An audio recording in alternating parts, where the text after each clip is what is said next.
ఈరోజు దేవుని సన్నిధిలో మనము నేర్చుకున్నటకు దేవుడు మనకు ఏర్పాటు చేయబడినటువంటి వాక్య భాగాన్ని మరలా ఒకసారి మనము చదువుకుందాము. యెహోవా ఇలాగూ సెలవిచ్చుచున్నాడు. ఇర్మీయా గ్రంథము 9వ అధ్యాయము 23, 24 వచనాలు మరలా ఒకసారి చదువుకుందాం. యెహోవా ఇలాగూ సెలవిచ్చుచున్నాడు, జ్ఞాని తన జ్ఞానమును బట్టి, శూరుడు తన శౌర్యమును బట్టి అతిశయింపకూడదు, ఐశ్వర్యవంతుడు తన ఐశ్వర్యమును బట్టి అతిశయింపకూడదు. అతిశయించువాడు దేనిని బట్టి అతిశయింపవలనగా, భూమి మీద కృప చూపుచు నీతి న్యాయములు జరిగించుచున్న యెహోవాను నేనే అని గ్రహించి నన్ను పరిశీలనగా తెలుసుకొనుటను బట్టియే అతిశయింపవలెను. అట్టి వాటిలో నేను ఆనందించువాడనని యెహోవా సెలవిచ్చుచున్నాడు. మరి చదవబడినటువంటి లేఖన భాగంలో నుంచి ఈరోజు దేవుడు మనతోటి మాట్లాడబోతున్నాడు. దేవుని యొక్క వాక్యమును మనం వింటున్నటువంటి మనము దినదినము కూడాను ఆత్మీయంగా ఎదగవలసినటువంటి వారమై ఉన్నాం.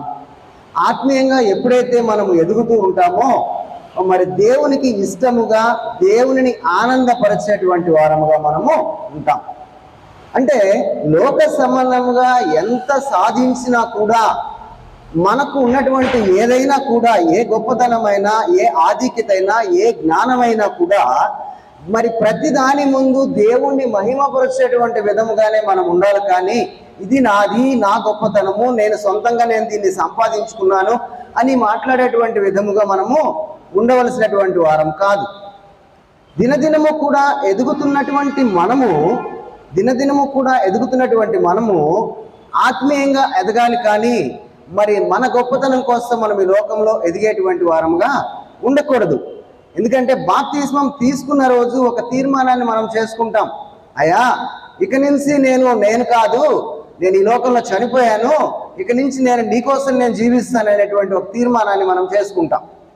ఆ తీర్మానము చేసుకున్నటువంటి మనము దినదినము కూడా దానికోసం ప్రయాసపడి, దానికోసం ప్రయత్నం చేస్తూ, దాంట్లో ఎక్కువగా మనం ఆనందిస్తూ దేవుణ్ణి ఆనందింప చేసేటువంటి వారముగా మనం ఉండాలి. కానీ మరి ప్రవర్తన విషయంలో కానీ, నడవడిక విషయంలో కానీ, విశ్వాసం విషయంలో కానీ దేవునికి వ్యతిరేకంగా తగ్గిపోయేటువంటి వారంగా మనము ఉండకూడదు.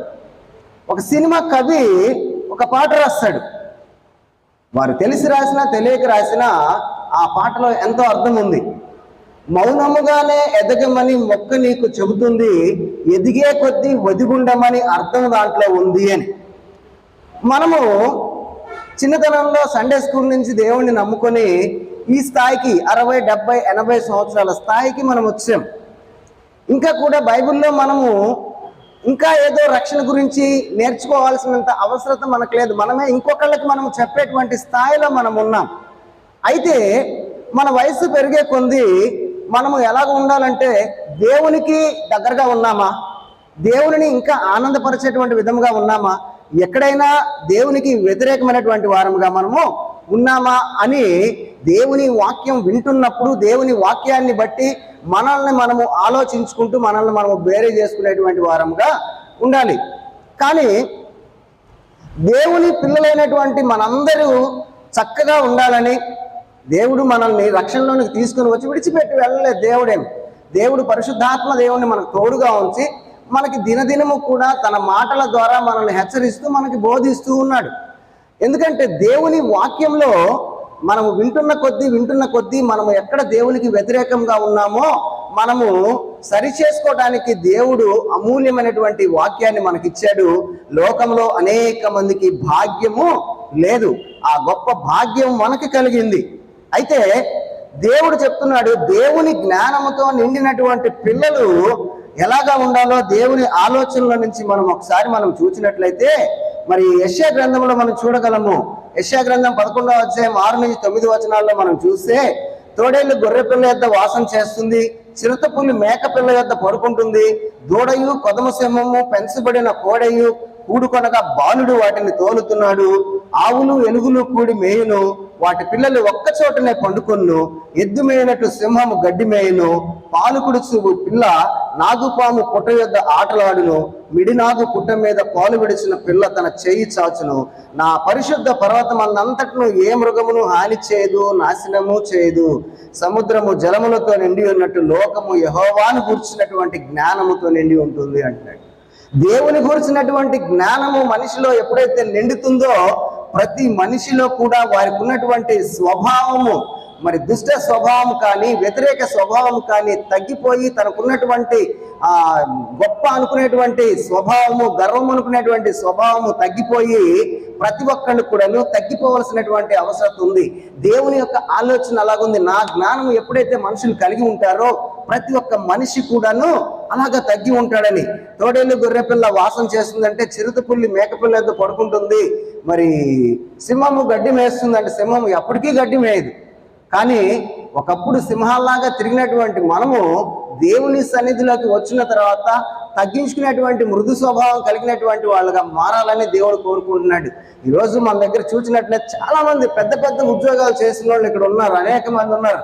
పెద్ద పెద్ద ఉద్యోగాలు చేసినటువంటి వాళ్ళు వచ్చి ఇక్కడ అందరూ టీ తాగిన తర్వాత టీ గ్లాసులు, టీ కప్పులు, ఆ ప్లేట్లు తీస్తున్నారంటే ఎందుకు తీస్తున్నారు? వాళ్ళు దేవుని సన్నిధిలో వాళ్ళు తమను తాము తగ్గించుకుంటున్నారు కాబట్టి దేవుడు కూడా తన పిల్లలు అలాగా ఉండాలని కోరుకుంటున్నాడు. అందుకే మనం చదువుకున్నటువంటి వాక్య భాగంలో యెహోవా ఇలాగూ సెలవిచ్చుచున్నాడు, జ్ఞాని తన జ్ఞానమును బట్టి, శూరుడు తన శౌర్యమును బట్టి అతిశయింపకూడదు, ఐశ్వర్యవంతుడు తన ఐశ్వర్యమును బట్టి అతిశయింపకూడదు. అతిశయించువాడు దేనిని బట్టి అతిశయించవలనగా భూమి మీద కృప చూపుచు నీతి న్యాయమును జరిగించుచున్న యెహోవాని బట్టి మాత్రమే ఆశ్రయించాలి అంటున్నాడు. ఒక వ్యక్తి తనకి ఏదైనా ఉన్నది అంటే అది దేవుడిచ్చింది అని ఆలోచించి దేవుని నామాన్ని మహిమపరిచేటువంటి విధముగా ఉండి దేవుణ్ణి ఆనందింప చేయాలి. కానీ ఇది నేను, నా గొప్పతనము, నేను సంపాదించుకున్నాను అనేటువంటి మాటని మనము మాట్లాడకూడదంట. భక్తుడు ఒక మాట చెప్తున్నాడు. కీర్తనల గ్రంథం 44వ కీర్తన 8వ వచనంలో ఆ భక్తుడు రాస్తూ, దినమెల్లా మేము దేవుని యందు అతిశయపడుతున్నాము, నీ నామమును బట్టి మేము నిత్యము నీకు కృతజ్ఞతాస్తుతులు చెల్లించుచూ ఉన్నాము. ఎందుకు దేవుని నామాన్ని బట్టి వాళ్ళు అతిశయించబడుతున్నారంటే పై వచనాల్లో మనం చదివినట్లయితే దేవుడే మా జీవితాల్లో అనేకమైనటువంటి గొప్ప కార్యాలు చేశాడు, ఆ దేవుడు లేకపోతే మేము ఏది కూడా జరిగించుకోలేము అని ఆ భక్తులు తీర్మానం చేసుకొని అక్కడ మాట్లాడుతున్నటువంటి మాట. దినమెల్లా మేము దేవుని యందు అతిశయపడుతున్నాము, నీ నామమును బట్టి మేము నిత్యము మీకు కృతజ్ఞతాస్తుతులు చెల్లించుచూ ఉన్నాము అని చెప్తూ ఉన్నాడు.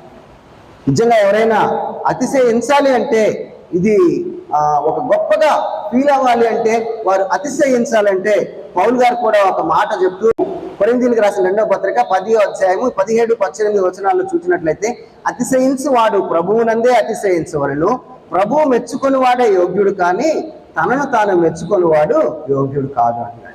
లోకల్లో చాలా మంది చూసినప్పుడు వారి జ్ఞానాన్ని గురించి, వారికి ఉన్నటువంటి ధనాన్ని గురించి, వారికి ఉన్నటువంటి ఉద్యోగాల గురించి, వారికి ఉన్నటువంటి ఆధిక్యతల గురించి, వారికి ఉన్నటువంటి పేరు గురించి, పలుకుబడి గురించి గొప్పగా చెప్పుకుంటూ ఉంటారు. కానీ పౌలు గారు చెప్తూ ఉన్నాడు, మరి అతిశయించు వాడు ప్రభువునందు అతిశయించాలి, ప్రభువు మెచ్చుకొని వాడే యోగ్యుడు కానీ తనను తాడు మెచ్చుకొని వాడు యోగ్యుడు కాదు అంటున్నాడు. ఎవరైనా ఏదైనా ఒక అతిశయించాలంటే, ఒక గొప్పగా ఉండాలి అంటే దేవుణ్ణి బట్టి, దేవుడు నాకు ఇచ్చాడు ఇదేని దేవుణ్ణి బట్టి దేవుణ్ణి ముందు పెట్టుకుని వారు గొప్పగా ఫీల్ అవ్వాలి, అతిశయించాలి. కానీ ఇది నేను సంపాదించుకున్నాను, ఇది నా వల్ల వచ్చింది అనేటువంటిది అలాగా వాళ్ళు తనను తాను మెచ్చుకునే పని అయితే ఆడు యోగ్యుడు కాదు అని దేవుని యొక్క వాక్యంలో పరిశుద్ధాత్మ ద్వారా పౌలు గారు ప్రేరేపింపబడి రాస్తున్నట్టుగా మనం చూస్తూ ఉన్నాము. మొట్టమొదటిగా మనం చూసినట్లయితే మరి ఇందాక చదువుకున్నటువంటి మాటల్లో జ్ఞాని తన జ్ఞానమును బట్టి అంటున్నాడు. జ్ఞానం అంటే లోక జ్ఞానమును గురించినటువంటి మాటలు మాట్లాడుతూ, కొందరు ఈ లోకంలో చదువుకు విలువిస్తారు, కొందరు చదువుకున్నటువంటి వారికి విలువిస్తారు, కొందరు డిగ్రీలు ఎక్కువ ఉన్నటువంటి వాళ్ళకు విలువిస్తారు. అదే చదువుకోలేని ఎవరైనా వచ్చారనుకోండి, వాళ్ళని హీనంగా చూస్తారు. చదువుకున్న వాళ్ళు అంటేనే ఇష్టపడతారు, కొంతమంది ఒక స్థాయిలో ఉంటేనే ఇష్టపడతారు, వారేదో గొప్పగా ఏదైనా పాండిత్యం కలిగినటువంటి వాళ్ళనే ఇష్టపడతారు. ఎవరైనా తక్కువగా ఉన్నటువంటి వాళ్ళు వస్తే, కొద్ది జ్ఞానం తక్కువగా ఉన్నటువంటి వాళ్ళు వస్తే వాళ్ళు ఎవరో కూడాను ఇష్టపడేటువంటి వాళ్ళు లోకంలో చాలా మంది తక్కువగా ఉంటారు. అందుకే కొరింథీయులకు రాసినటువంటి మొదటి పత్రికలో 3వ అధ్యాయము 18వ వచనంలో మనం చూసినట్లయితే, ఎవడునూ తనను తాను మోసపరుచుకొనకూడదు, మీలో ఎవడైనా ఈ లోకమందు తాను జ్ఞాని అని అనుకుని ఎడల జ్ఞాని అగునట్లు వెర్రివాడు కావాలను అంటూ ఉన్నాడు. నిజంగా మన జ్ఞానాన్ని మనం మెచ్చుకోవటం కాదు, దేవుడు మన జ్ఞానాన్ని మెచ్చుకోవలసినటువంటి వాడే ఉన్నాడు. ఎవరైనా కానీ నేను జ్ఞాని అనుకున్నట్టయితే వాళ్ళు ఎలా ఉండాలంట, ఈ లోకమందు జ్ఞాని అనుకున్నట్టు, జ్ఞాని అనుకుని జ్ఞాని అగునట్లు వాడు వెర్రివాడు కావాలంటున్నాడు. తన జ్ఞానాన్ని గురించి తను గొప్పగా చెప్పుకోకూడదు, దేవుడు తన జ్ఞానాన్ని మెచ్చుకోవాలి. తను ఏ జ్ఞానం కలిగి ఉన్నాడో దేవుడు మెచ్చుకునేటువంటి వాడుగా ఉండాలి, కానీ మన జ్ఞానాన్ని మనము పొగుడుకునేటువంటి వాళ్ళముగా ఉండకూడదు. అందుకే కొరింథీయులకు రాసినటువంటి ఆ మొదటి పత్రికలోనే 2వ అధ్యాయము 6వ వచనంలో ఒక మాటను మనం చూసినట్లయితే, అక్కడ పౌలు గారు మాట్లాడుతూ చెప్తున్నాడు, మరి పరిపూర్ణులైనటువంటి వారి మధ్యలో మేము జ్ఞానమును బోధించుచూ ఉన్నాము, ఇది ఈ లోక జ్ఞానము కాదు, నిరర్ధకులైపోవచ్చున్న ఈ లోకాధికారుల జ్ఞానము కాదు, కానీ దేవుని జ్ఞానము మర్మమైనట్టుగా బోధించుచూ ఉన్నాము అంటున్నాడు. ఈ లోకంలో ఎంత జ్ఞానమైనా ఉండొచ్చు, ఎన్ని చదువులైనా చదవచ్చు, ఎన్ని డిగ్రీలైనా పొందుకోవచ్చేమో, కానీ పౌలు గారు మాట్లాడుతున్నాడు, ఎంత జ్ఞానం కలిగిన ఒక పరిపూర్ణుడు, ఒక డాక్టరేట్ తీసుకున్నటువంటి వ్యక్తికి కూడా పౌలు గారు జ్ఞానాన్ని బోధిస్తున్నాడంట. కానీ ఈ జ్ఞానము లోక సంబంధమైనటువంటి జ్ఞానం కాదు, కానీ ఆ పరలోక సంబంధమైనటువంటి దైవికమైనటువంటి జ్ఞానాన్ని మేము బోధిస్తూ ఉన్నాము అంటున్నాడు.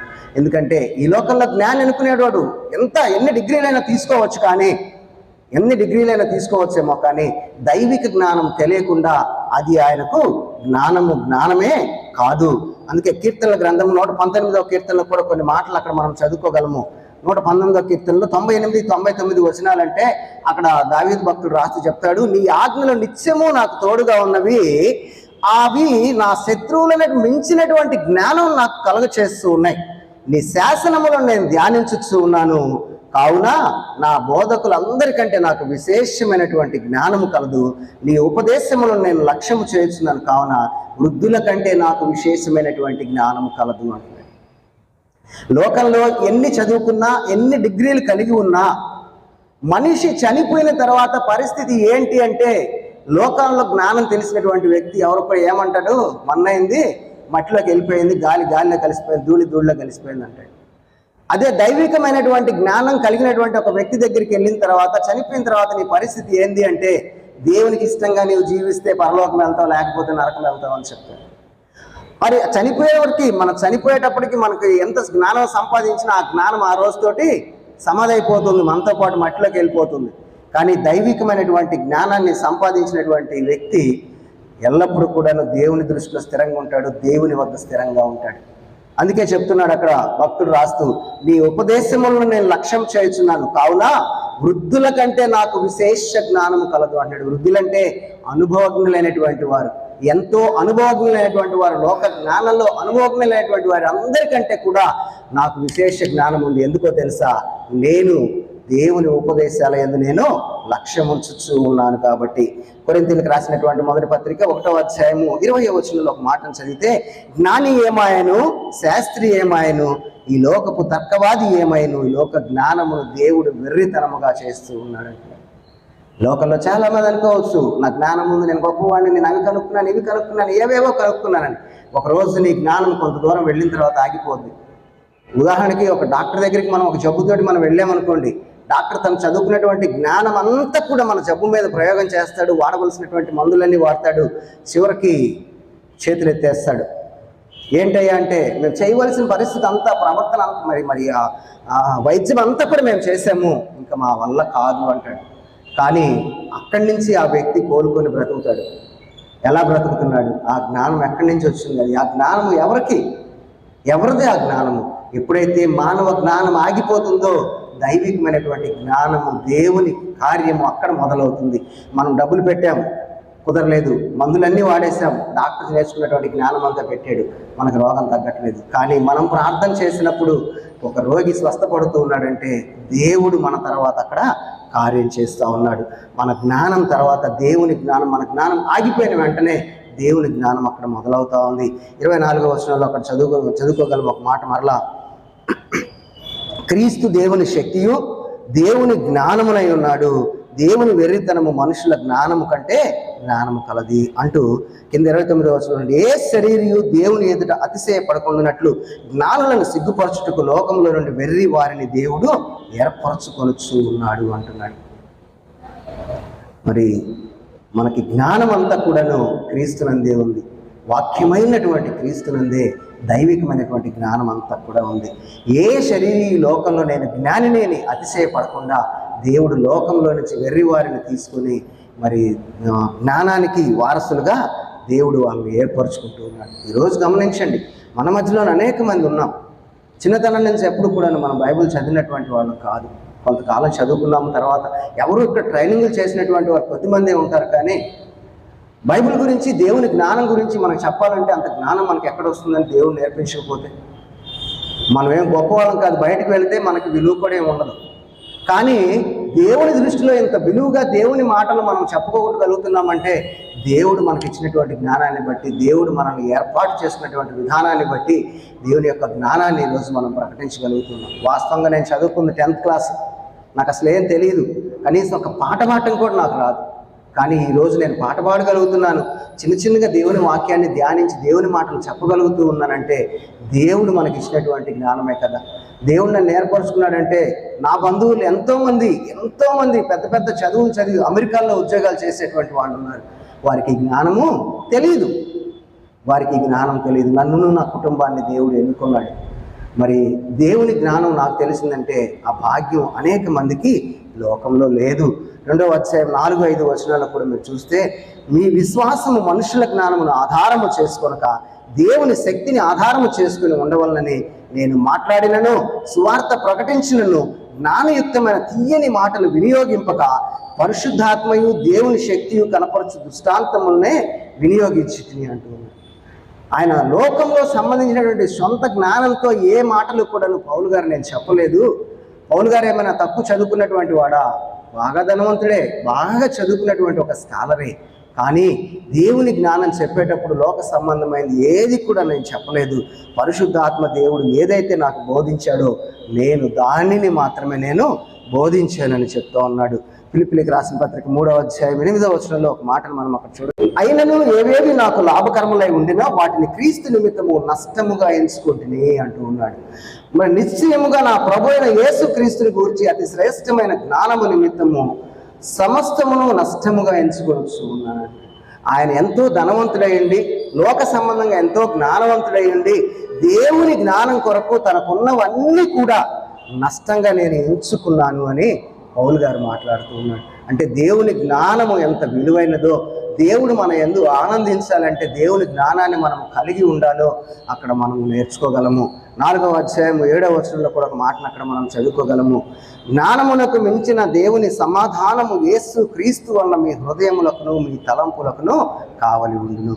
ఎప్పుడైతే లోక జ్ఞానానికి మించినటువంటిది మరి దేవుని యొక్క సమాధానం మనకి కావాలంటే యేసు క్రీస్తుని మనము చేర్చుకున్నటువంటి వారముగా ఉండాలి. యేసు క్రీస్తులోనే సర్వ జ్ఞాన సంపదలు అన్నీ కూడాను ముక్తమై ఉన్నాయి. ఈ లోకంలో ఒకవేళ చదువుకోపోతాము.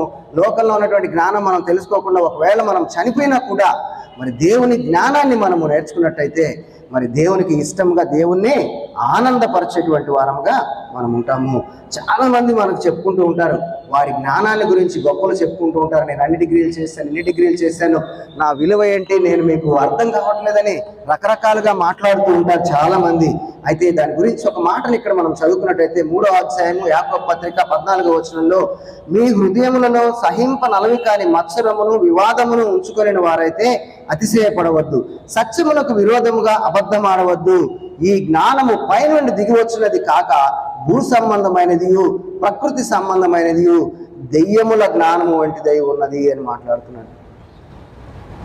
తనను తాను గొప్ప చేసుకుంటూ తన గురించి మాట్లాడుకుంటూ లోపల ఏవేవో పెట్టుకొని జ్ఞానయుక్తమైనటువంటి లోక సంబంధమైన జ్ఞానయుక్తమైనటువంటి మాటలు మాట్లాడేటువంటి వాళ్ళ దేవుడు ఏమంటున్నాడంట, అది దెయ్యముల జ్ఞానము అంటున్నాడు.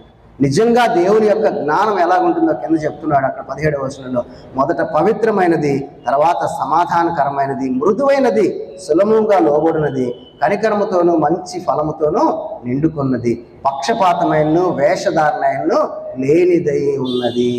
నీతి ఫలము సమాధానము చేయ వారికి సమాధానమును విత్తబడుచు ఉన్నది అంటే దైవికమైనటువంటి జ్ఞానం ఇలాగుంటుంది.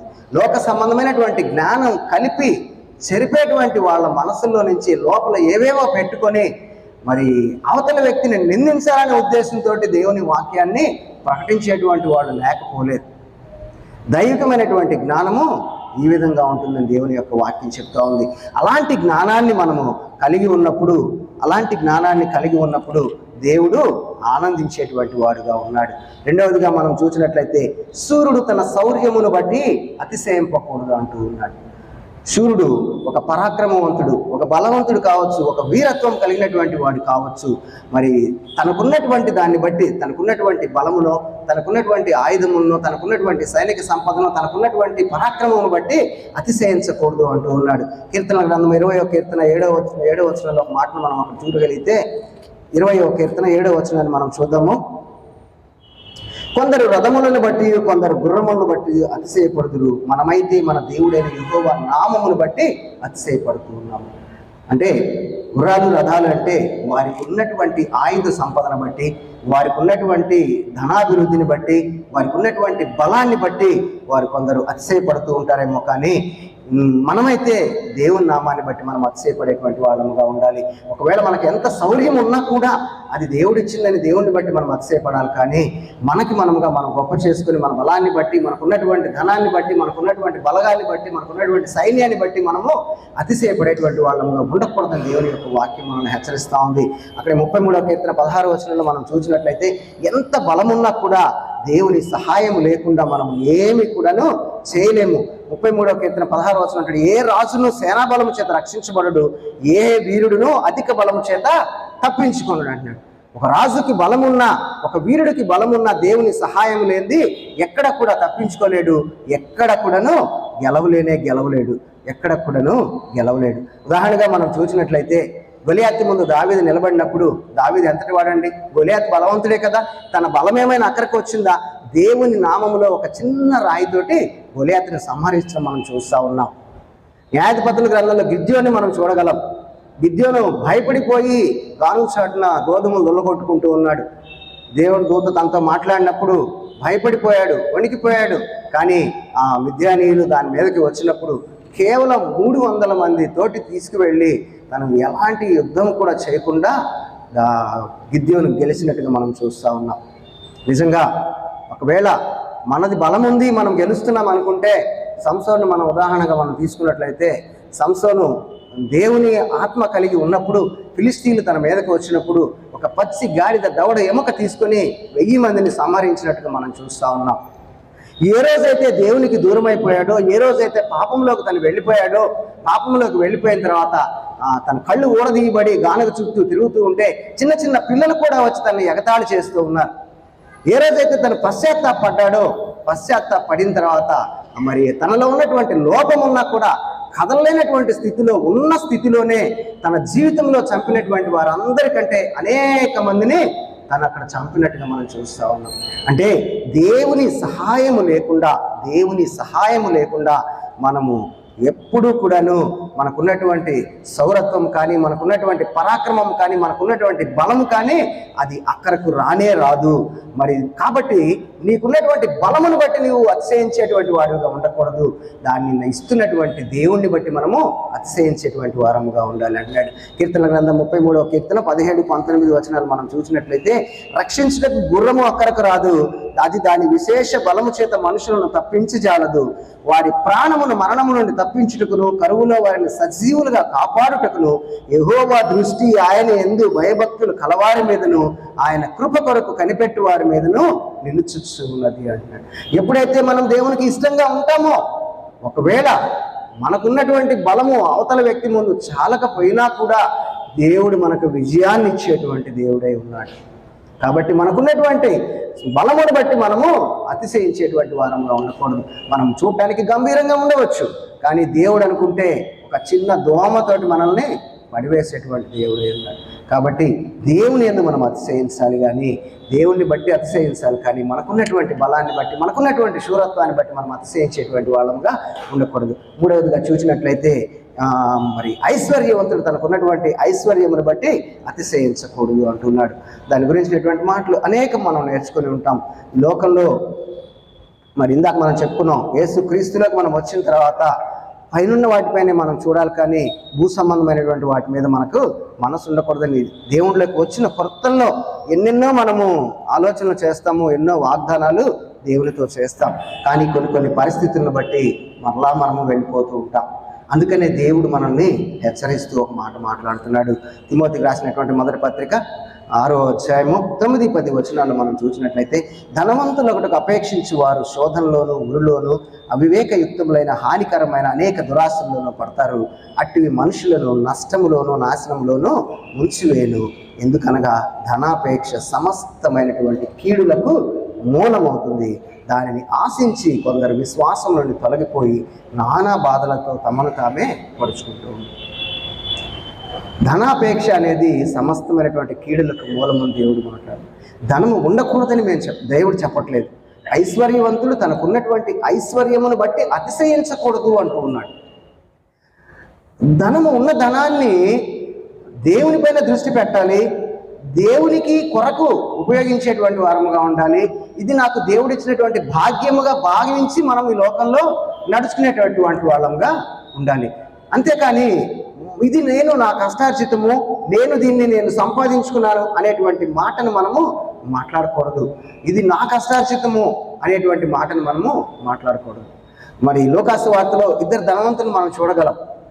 12వ అధ్యాయంలో ఒకరిని, 16వ అధ్యాయంలో ఒక ధనవంతుని మనం చూడగలం. ఒక ధనవంతుడికి పంట సమృద్ధిగా పండింది. ఆ ధనవంతుడు తన ప్రాణంతో చెప్పుకుంటూ ఉన్నాడు, మరి అనేక సంవత్సరాలకు కావాల్సినంతా నేను సమకూర్చి పెట్టాను, కొట్లలో దాచిపెట్టాను, నా ప్రాణమా తిను తాగు సుఖించు అంటూ ఉన్నాడు. కానీ దేవుడు అంటున్నాడు, ఈ రాత్రి నీ ప్రాణం పోతే నీ పరిస్థితి ఏంటి? ఆలోచన తనకు లేదు, ధనం మీదే తన ఆలోచన ఉంది. సరికి ధనమునకును ఎవరు కూడాను రెండింటికి దాసులుగా ఉండలేరు. దేవుని పైన మనకు మనసు ఉన్నప్పుడు మనకు ఉన్నటువంటి ధనం కూడా దేవుడు ఒకవేళ ఐశ్వర్యం ఇచ్చినా కూడా దాన్ని మనం లెక్కలోకి తీసుకోము. అలాగే ఇంకొక ధనవంతుని అక్కడ మనం చూడగలం. లాజరు ధనవంతుని మనం చూడగలం. తన జీవితకాలం అంతా తను ఇష్టం వచ్చినట్టు బ్రతికాడు. చివరికి చనిపోయిన తర్వాత అగ్నిగుండంలో వేదన పడుతూ మరి చుక్క నీటి కోసం అల్లాడుతున్నటువంటి ఒక ధనవంతుని అక్కడ మనం చూడగలము. అందుకే యాకోబు రాసిన పత్రికలో ఒక మాటను అక్కడ దేవుడు రాయిస్తూ చెప్తూ ఉన్నాడు. యాకోబు రాసిన పత్రిక 1వ అధ్యాయము 9వ వచనంలో ఒక మాటను అక్కడ చెప్తూ, దీనుడైన సహోదరుడు తనకు కలిగిన ఉన్నత దశ యందు అతిశయం పోవలను, ధనవంతుడైన సహోదరుడు తనకు కలిగిన దీన దశ యందు అతిశయం పోవలను అంటున్నాడు. దీనుడైన సహోదరుడు తనకు కలిగినటువంటి ఉన్నత దశ ఏంటి? ఒక దీనుడైనటువంటి సహోదరుడికి, ఒక పేదవాడికి ఏంటి ఉన్నటువంటి ఉన్నత దశ ఏంటి? తను దేవుణ్ణి కలిగి ఉండడము, క్రీస్తుని కలిగి ఉండడం అనేది ఉన్నత దశ. అదే ఒక ధనవంతుడైనటువంటి సహోదరుడు తనకు కలిగినటువంటి దీన దశ అంటే క్రీస్తు లేనటువంటి స్థితిని బట్టి అక్కడ మాట్లాడుతున్నాడు. ఎంత ధనం కలిగి ఉన్నా కూడా ఒకరోజు అక్కడ మాట్లాడుతున్నాడు. అక్కడ మరి ఏలైనగా అతడు గడ్డి పువ్వులే గతించిపోను, సూర్యుడు ఉదయించి వడగాలి కొట్టి గడ్డిని మార్చివేయగా దాని పువ్వులు రాళ్ళు, దాని స్వరూప సౌందర్యం నశించును. అలాగే ధనవంతుడు తన ప్రయత్నముల్లో వాడిపోను. ఒకరోజు ఎంత ఉన్నా కూడా మనము వాడిపోతాం. కాబట్టి క్రీస్తు లేనటువంటి స్థితిని గురించి అక్కడ మాట్లాడుతూ ఉన్నాడు దేవుడు. క్రీస్తు లేనటువంటి ఎంత ధనమున్నా కూడా, నువ్వు ఉన్నత స్థితిలో నీవు ఉన్నా కూడా నీ స్థితి దేవుని దృష్టిలో ఏంటో తెలుసా? మరి దీన స్థితి, దేవుని దృష్టిలో దీన స్థితిగా దేవుడు అక్కడ చూపిస్తూ ఉన్నాడు. మరి 1 తిమోతి పత్రిక 6వ అధ్యాయము 17వ వచనంలో మనం చదువుకోగలము. ఇహమందు ధనవంతులైనటువంటి వారు గర్విష్ఠులు కాక అస్థిరమైన ధనమునందు నమ్మకం ఉంచక అనుభవించుటకు సమస్తమును మనకు ధారాళముగా దయచేయి దేవుని యందే నమ్మిక ఉంచాలి అంటున్నాడు. లోకంలో ధనము ఉండటము పాపమని బైబిల్ చెప్పలేదు. ఉన్నటువంటి వారు గర్విష్ఠులు కాకుండా సమస్తము మనకు ధారాళంగా ఇచ్చేటువంటి దేవుణ్ణి బట్టి మనము ఆనందించేటువంటి వారంగా మనం ఉండాలని దేవుని యొక్క వాక్యం మనల్ని హెచ్చరిస్తూ ఉంది. సామెతల గ్రంథం 11వ అధ్యాయము 4వ వచనంలో కూడా ఒక మాటను అక్కడ మనం చదవగలము. ఉగ్రత దినమందు ఆస్తి అక్కరకు రాదు, నీతి మరణం నుండి రక్షిస్తుంది. మనం నీతిమంతులు ఎలా మార్చబడుతున్నాము? యేసు క్రీస్తు నమ్ముకొని మన పాపములు ఒప్పుకొని క్రీస్తు రక్తములు మన పాపములు కడగబడిన వాళ్ళ నమ్మిన ఎడల మనం నీతిమంతులుగా మార్చబడుతున్నాం. మనకున్నటువంటి నీతి మరణం నుండి మనల్ని రక్షిస్తుంది, కానీ ఉగ్రత దినమందు ఆస్తి మనకు అక్కరకు రాదు అంటున్నాడు. ఒకవేళ ధనవంతుడు అయినా నీవు దేవుణ్ణి బట్టి నీవు అతిశయించేటువంటి వాడుగా ఉండాలి. కాబట్టి మరి ఇర్మీయా గ్రంథంలో నాకు చదువుకున్నటువంటి మాటలు ఒకసారి చదువుకొని ముగించుకుందాము. ఇర్మీయా గ్రంథము 9వ అధ్యాయం 23వ వచనానికి మరలా మనం వద్దాం. యెహోవా ఇలాగ సెలవిచ్చుచున్నాడు, జ్ఞాని తన జ్ఞానమును బట్టి, శూరుడు తన శౌర్యమును బట్టి అతిశయించకూడదు, ఐశ్వర్యవంతుడు తన ఐశ్వర్యమును బట్టి అతిశయించకూడదు. మరి అతిశయించేవాడు దేన్ని బట్టి అతిశయించవలనగా, భూమి మీద కృప చూపుచు నీతి న్యాయములు జరిగించుచున్న యెహోవాను నేనే అని తెలుసుకొని తను బట్టియే అతిశయించవలను అంటున్నాడు. నీతి న్యాయములు జరిగించినటువంటి దేవుడు మనకున్నాడు. ఆయనను బట్టి ఈ లోకంలో ఏది కలిగి ఉన్నా కూడా మనము అతిశయించవలసినటువంటి వారమై ఉన్నాం. మత్తయి సువార్తలో 16వ అధ్యాయం 26వ వచనంలో యేసుక్రీస్తు మాట చెప్తాడు, ఒక మనుషుడు లోకం అంతా సంపాదించుకొని, లోకంలో జ్ఞానం సంపాదించుకున్నాడు, బలం సంపాదించుకున్నాడు, డబ్బులు సంపాదించుకున్నాడు, అన్నీ సంపాదించుకున్నాడు. చివరికి తన ప్రాణము క్రీస్తు లేకుండా పోతే ఏమవుతుంది? తన ప్రాణమునికి ఏమి ప్రయోజనము? ఒక మనుషుడు తన ప్రాణములకు ప్రతిగా ఏమి ఇవ్వగలడు? తన ప్రాణము నరకం నుంచి కాపాడుకోవాలంటే తను ఏమి ఇవ్వగలడు? ఏమిచ్చి తను కాపాడుకోగలడు? మనం ఏమి ఇవ్వవసరం లేదు. ఏమి కూడాను దేవుని కొరకు మనం కష్టపడి ఖర్చు పెట్టాల్సిన పని ఏమీ లేదు. మనం ఒంటిని కష్టపెట్టాల్సిన పని లేదు. మనలో ఉన్నటువంటి డబ్బును ఖర్చు పెట్టాల్సిన పని లేదు. దేవుడే మన కోసం త్యాగం చేసి, పరలోకంలో ఉన్నటువంటి ఆ దేవాది దేవుడే తన కుమారుడైనటువంటి యేసుక్రీస్తు వారిని దేనికైతే ఆయన వారసుడిగా ఉన్నాడో, సృష్టి అంతటి మీద వారసుడిగా ఉన్నటువంటి ఆయనను ఈ లోకానికి పంపించి, ఆయన అన్ని విడిచిపెట్టుకుని మన కోసం వచ్చి లోకంలో మన కోసం సిలువనెక్కి, మన ఆకారం ధరించి ఆయన మన కోసం సిలువనెక్కి మనల్ని పరిశుద్ధులుగా నీతిమంతులుగా తీర్చి తండ్రి రాజ్యానికి వారసులుగా మనల్ని చేయటానికి ఆయన పడినటువంటి కష్టాన్ని మనం చూసి జ్ఞాపకం చేసుకుంటూ, యేసుక్రీస్తుని నమ్ముకునేటువంటి వారముగా మన ఎదుట ఇంకా కొంతకాలము కొంత సమయం మనకు దేవుడు ఇచ్చున్నాడు. ఎన్ని సంవత్సరాలైనా కూడా ఇంకా మనకి కొంతకాలం సమయం ఇచ్చినాడు. మన పోకడ పర్యంతము, క్రీస్తు రాకడ పర్యంతము మనల్ని మనం జాగ్రత్త చేసుకుంటూ, మనకి దేవుడు ఏది ఇచ్చినా, మనం ఏది కలిగి ఉన్నా కూడా దేవుణ్ణి బట్టి అతిశయపడుతూ దేవుణ్ణి ఆనందపరిచేటువంటి వారముగా మనం ఉన్నప్పుడు, మనం ఈ లోకాన్ని విడిచిపెట్టిన తర్వాత యేసుక్రీస్తు వారికి ఎలాగైతే మరి తండ్రి కుడిపార్శ్వాన స్థానాన్ని ఇచ్చాడో, మనకి కూడా తండ్రిని ఆనందపరిస్తే పరలోకంలో స్థానం దక్కుతుంది. ఆ స్థానం మనకు కావాలంటే రాత్రి దేవుడు మనతో మాట్లాడినటువంటి మాటలు మన హృదయాల్లో భద్రపరుచుకుందాము, వాక్యానుసారంగా జీవిద్దాము. దేవుని ఇచ్చేటువంటి పరలోకాన్ని మనం పొందుకుందాం. అవకాశం వచ్చిన దేవునికి మరి మీ అందరికీ నా వందనాలు తెలియజేస్తాను.